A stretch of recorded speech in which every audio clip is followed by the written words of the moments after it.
What would you do if the stranger you helped last night turned out to be the billionaire who owns your house?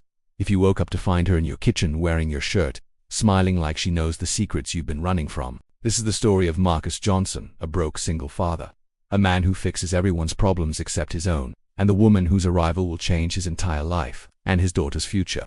A story of struggle, fate, and the moment everything turns upside down. Morning light streamed into the tiny house as a man stood awake on his couch. He heard movement in the kitchen. When he turned his head, he froze. A woman stood there, hair a little tousled, wearing his white dress shirt while making coffee. She glanced over her shoulder and smiled. "You really don't remember last night, do you?" He stuttered. "Way too hard." She gently set the coffee mug down. "The woman whose car you rescued, and the woman whose company owns your house." He didn't move. His heart thudded hard in his chest.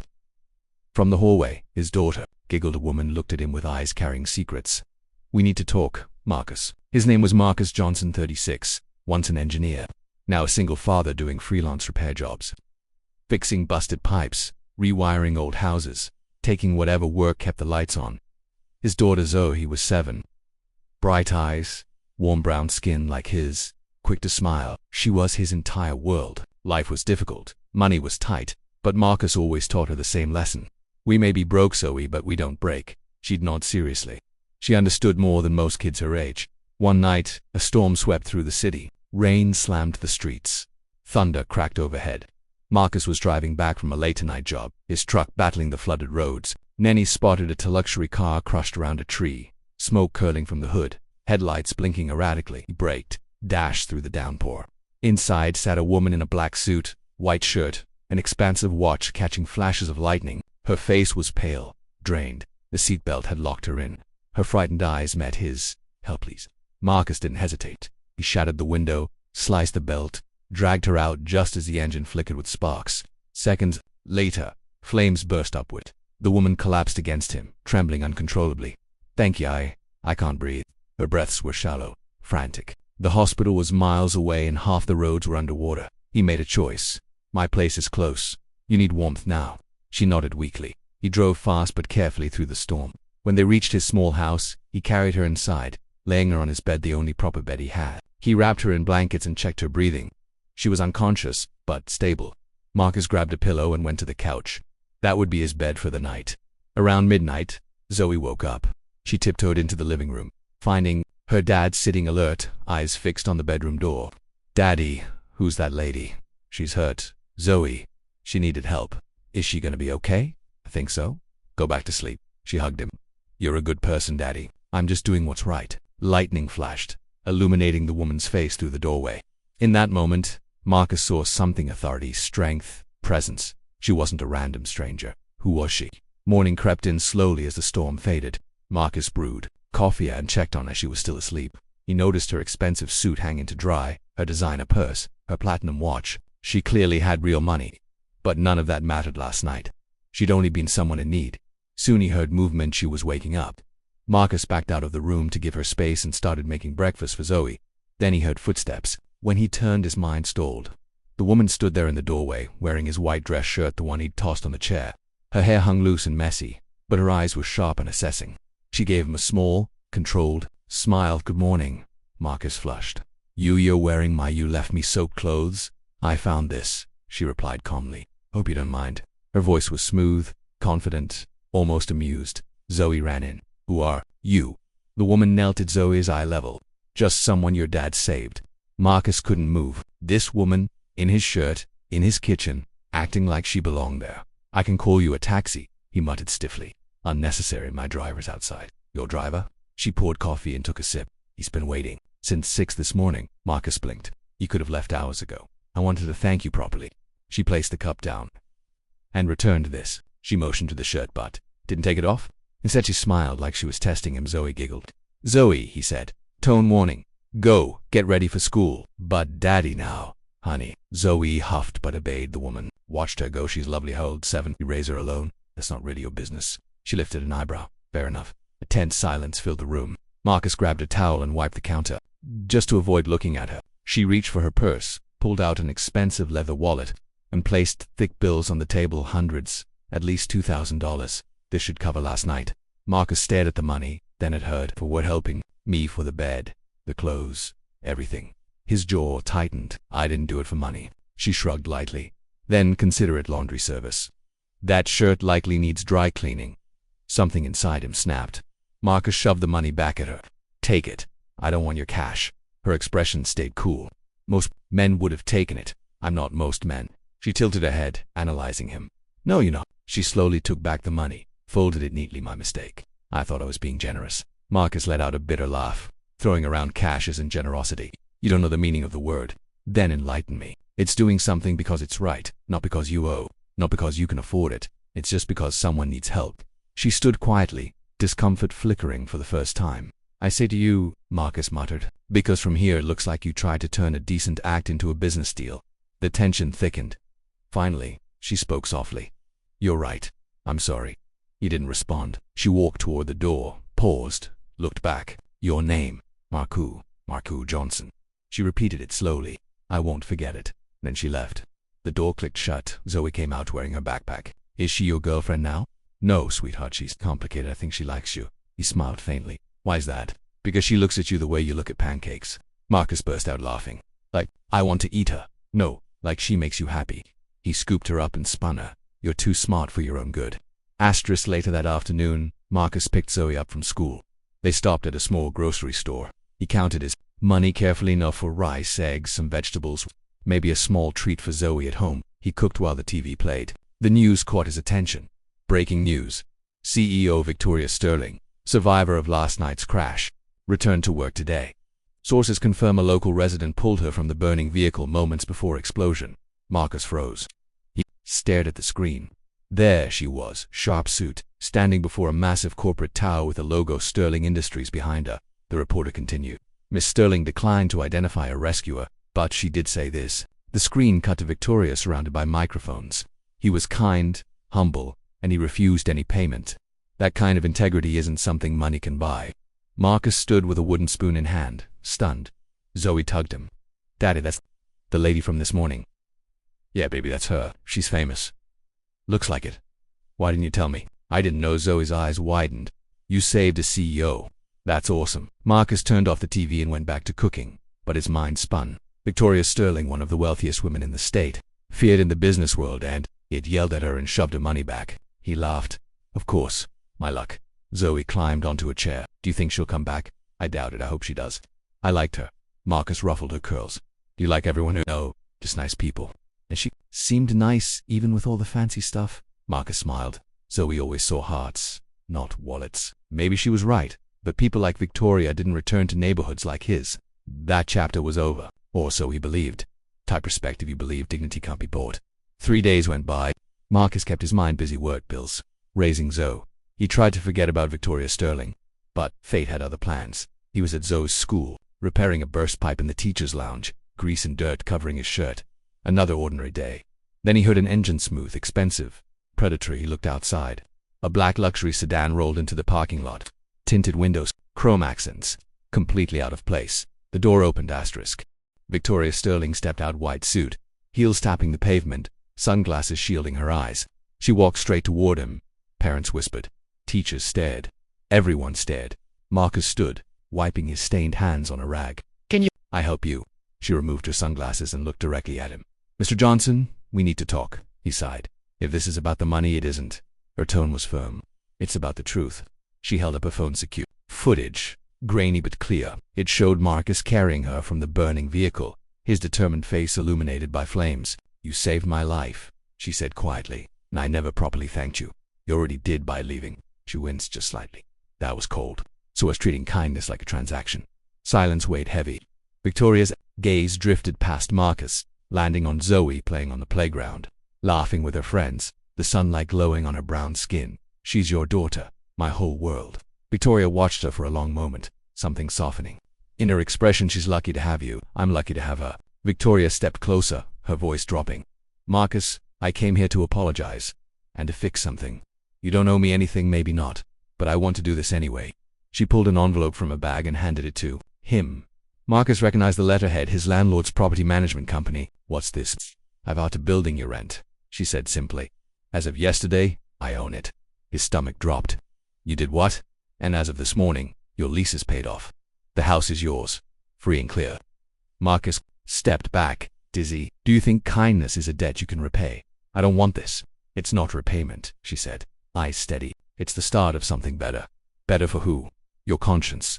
For people like you people, who do the right thing and get nothing in return. I did get something, Marcus said quietly. Peace of mind. That's enough, said she, gestured around. Is this enough? Working until you ache? Worrying every month? You deserve more. I don't need saving. Everyone needs saving sometimes. Her voice cracked. Even me. Marcus paused. There was pain in her eyes. Vulnerability. What happened to you? Victoria looked away. I grew up poor. Foster care, group, homes. I fought my way up. And somewhere along the way, I forgot what helpless felt like. Until the crash. Until the crash. He echoed. She gave a faint, sad smile. You reminded me that money can't buy character.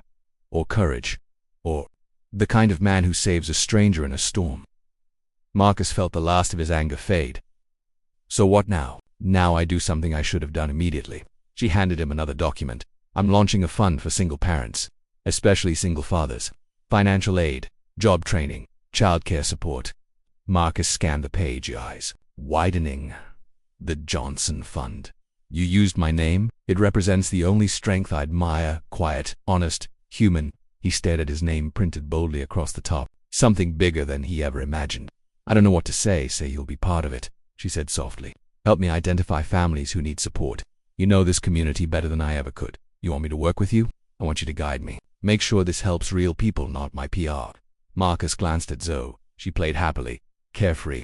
He thought of all the nights he'd worried about rent, about food, about being enough. If I do this, it's on my terms. No media stunts, no photo ops. Just real help. Victoria extended her hand. Deal. He shook it. Her grip was confident. Equal vent. She smirked. One more thing. What now? I still have your shirt. Marcus actually laughed. Keep it, looks better on you anyway. A crowd had gathered. Parents, teachers. Someone filmed. A reporter pushed forward. Miss Sterling, are you and Mr. Johnson together? Victoria glanced at Marcus' eyes, sparkling. Not yet, she said lightly. But he did lend me his favorite shirt. Laughter and whispers spread. Marcus shook his head, smiling. You're impossible. Determined, she corrected. Zoe ran up, breathless. Daddy, is that the lady from TV? Yes, sweetheart. Zoe looked at Victoria. Are you going to help my daddy? Victoria knelt. I'm going to try. Is that okay? Only if you're nice to him. He's the best daddy in the world. I can see that, Victoria whispered warmly. And I promise I'll be nice. Zoe threw her arms around her. Victoria stiffened, then slowly returned. The hug. When Zoe ran off again, Victoria stood, eyes misty. She's incredible. She's my reason for everything. Victoria nodded. Then let's make sure her dad doesn't have to struggle again. She walked toward a car but turned back. I'll send the paperwork soon.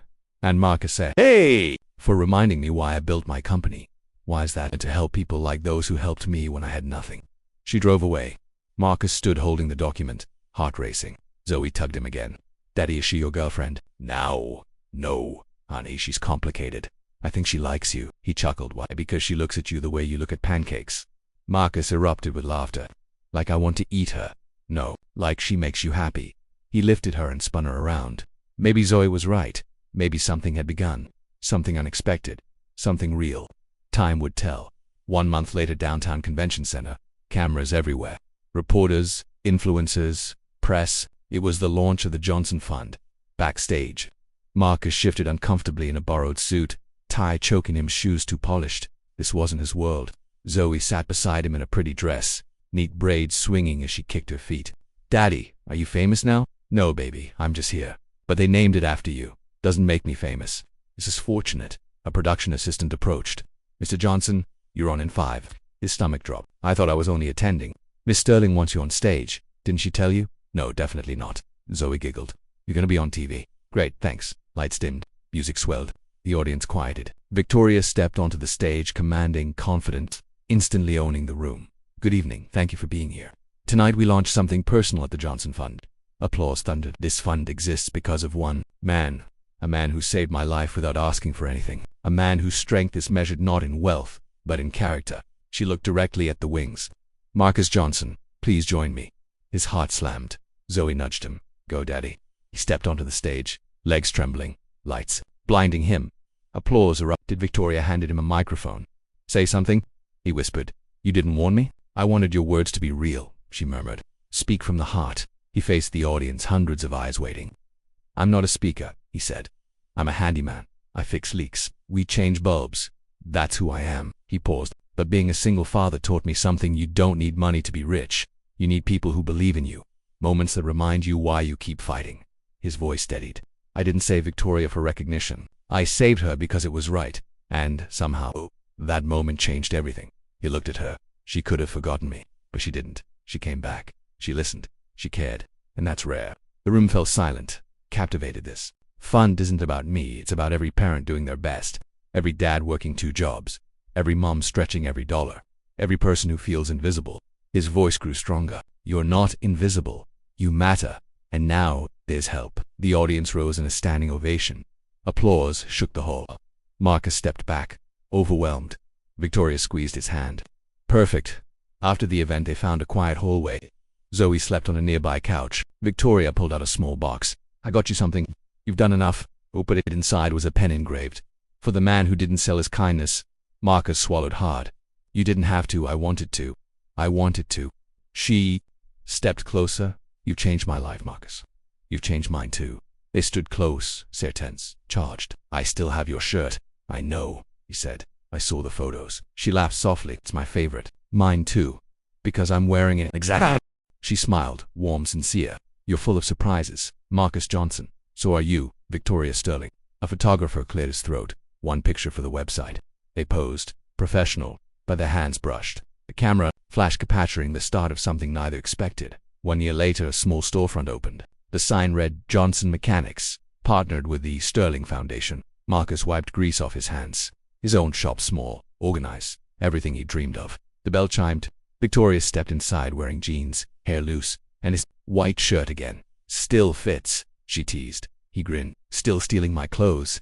Borrowing, right?" She walked around, admiring the shop. "It's perfect, it's small, it's honest. Like you." Zoe burst through the back. "Victoria, I go to the STEM scholarship.